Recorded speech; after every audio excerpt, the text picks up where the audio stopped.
Un geste fatigant répété plusieurs fois par jour pour ces habitants des Bogo.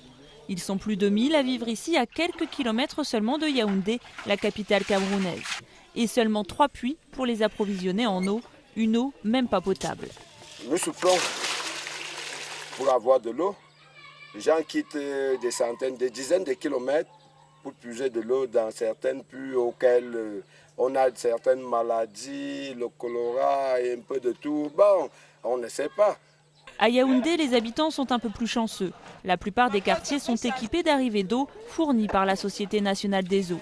Mais là encore, les problèmes liés à la distribution sont nombreux. C'est tous les jours qu'il y a les coupures. Une semaine. En fait, 2 jours, il n'y a pas l'eau. Parfois, ça coule petit.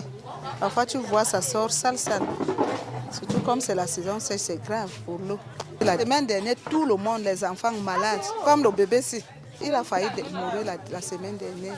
Une situation somme toute banale au Cameroun. L'Office national de la statistique estime que près de 80% de la population n'a pas accès à l'eau potable.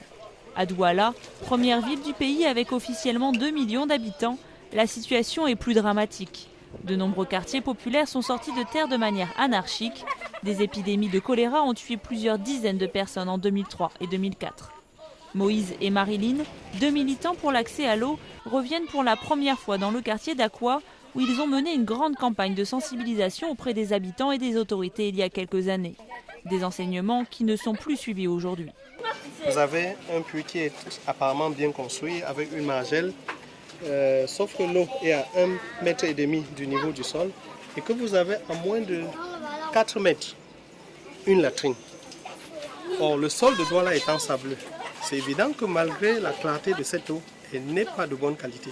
Il y a une démission de l'État, je pense qu'on est encore dans ce schéma-là, une démission de l'État ou de l'administration locale, et puis un découragement de la part des habitants.